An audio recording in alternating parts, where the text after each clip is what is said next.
Now, you've probably heard this before. You need to love yourself. Have self-love. And when I first heard that from my mentors, I thought I did have love. I thought I loved myself, and I didn't really understand how I was supposed to love myself if I didn't. It wasn't until I started including affirmations and especially mirror work that I started to recognize that I didn't really love myself.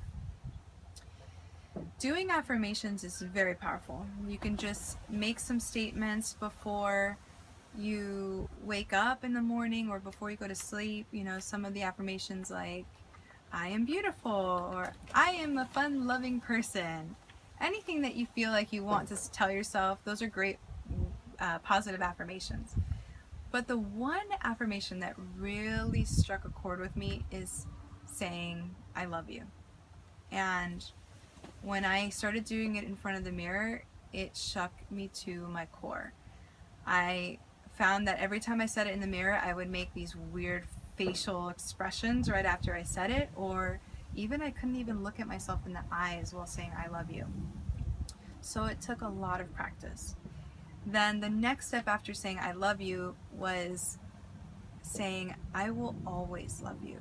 When I said I will always love you to myself in the mirror, I started to bawl like a baby.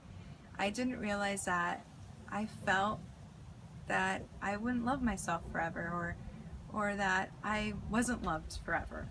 And so by telling myself I will always love you, that really shifted me. So I encourage you to use those two sentences whenever you're in front of the mirror. And any other affirmations that you feel are really, really triggering you, in the sense of if you say them in the mirror and you find yourself going like that, or not even being able to look at yourself in the mirror, or even hearing that little ego inside your mind saying, yeah, right, you don't believe that. Because the ego likes to say things like that, at least in my head it does. Just keep saying it over and over again. Keep practicing. With self-love, affirmations, and mirror work, it's all about practice, practice, practice.